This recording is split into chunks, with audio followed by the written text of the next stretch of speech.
Hello, my name is Anthony Osorio. My essay is about the human's impact on the environment and when it started to actually make a significant impact on the environment. And that impact, the start of that is called the Anthropocene. And basically, if there's a way to fix this and turn the Anthropocene around. Okay. There's no doubt that the human species has made advancements in all areas of life, including the economy, medicine, technology, and the general well-being of people. This growth became exponential in the 1950s when people stormed cities and fueled creativity, which encouraged more advancements. The question is, at what cost? Greenhouse gas levels as high as it is now haven't been seen in over 1 million years. We made a hole in the ozone layer. We are losing biodiversity. Sea levels and temperature are rising. And ocean acidification is becoming a threat. It has come to the point where we are altering Earth's natural cycles. The start of this environmental shift is called the Anthropocene, and it has started around the year 1950. Although we humans have negatively impacted the Earth, it isn't too late to make a positive change for future generations. Since the Stone Age, humans have been polluting the atmosphere. Before the Industrial Revolution, one of the biggest sources of pollution was farming.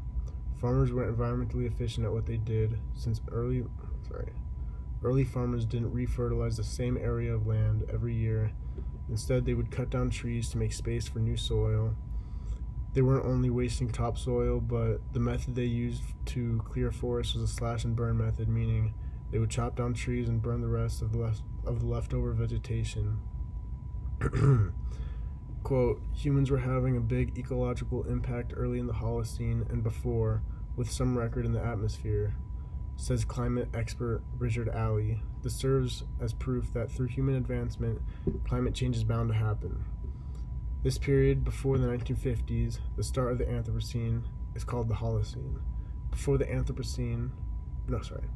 Both the Anthropocene and the Holocene portray human advancement's effect on the environment. The only difference is that during the Anthropocene, human advancement became exponential. The Anthropocene was the beginning of a new era, and it marked the year when human activity made a drastic increase and started affecting the planet. It marked the time period when farmers cutting down trees was no longer the number one pollutant. The Industrial Revolution introduced society to the large-scale burning of fossil fuels, which drove mills, factories, and mines. It sparked innovation and creativity, which led to more advanced factories and mills, which burned more fossil fuels. It's to the point where 50 billion tons of carbon dioxide is emitted into the air each year, 40% higher than gas emissions in 1990. However, these are just physical changes. There was also a psychological shift and the confidence to use natural resources, which is described in the quote,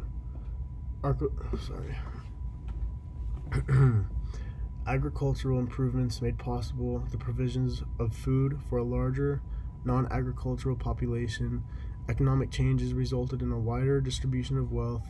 The decline of land as a source of wealth in the face of rising industrial production and increased international trade. Political changes reflecting the shift in economic power, as well as new state policies corresponding to the needs of an industrialized society. Sweeping social changes, including the growth of cities, the development of working class movements, and the emergence of new patterns of authority and cultural transformations of a broader order. This psychological shift in all aspects of life changed society. For example, it was more beneficial for someone to learn to operate machines in factories as opposed to being a craftsman. As stated, people rushed to cities for all the job opportunities, giving everyone a share and overall strengthening the economy. The world had never seen growth like this. It was only natural to keep advancing.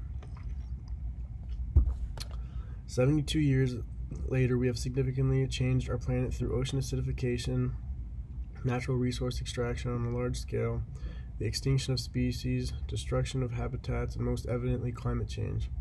Truth be told, changing the course of the modern day environment won't be easy, and changing damages such as the level and physical damage such as the leveling of temperature won't be seen until about 20 years from now. To level climate change, it's important to identify the number one pollutant, carbon dioxide, and find alternatives for its uses. Given that the number one use of carbon dioxide is creating energy, or carbon is creating energy, alternative energy sources such as wind turbines, solar power, hydraulic power plants, and nuclear power plants won't leave as big of a carbon footprint as the burning of coal. Quote, as it turns out, wind energy, which uses turbines to harness its power from the wind, is one of the cleanest and most sustainable forms of electricity generation. It's able to produce energy without generating any pollutants or global warming emissions. Plus, the land and animal impact of wind turbines is minimal. As stated, using wind turbines to create energy is harmless to the environment in comparison to burning fossil fuels. Another thing that could turn climate change around is planting more trees and plants, since wildfires have recently been on the rise, burning carbon into the air, leaving dead trees behind that can't absorb carbon from the atmosphere. By planting more trees, more carbon will be extracted from the atmosphere and into organic material. This, on a large scale, such as tropical forest restoration, can significantly reduce atmospheric carbon levels. Quote, the field needs to move forward in 4 key ways, increasing 1. The spatial, and 2. The temporal scales of both restoration, implementation, and scientific studies. 3. Better integrating a diverse set of stakeholders in the restoration planning and evaluation process. And 4. Improve knowledge sharing across restoration projects in different regions to learn from their successes and failures. The previous quote explains how forest restoration is possible and the steps it would take to make a significant change in the environment. Even though these are only a couple examples of how the environmental damage can be cured, there are many other ways. It is only human nature that as we technologically advance, we do it in ways that pollute the environment. The phenomenon can be seen and proven at the beginning of the Anthropocene, which marked the era of irreversible environmental damage. Now society is in a situation trying to figure out how to stabilize the environment while having a strong economy. The truth is that in order to make a worldwide change, the minds of people must also be changed.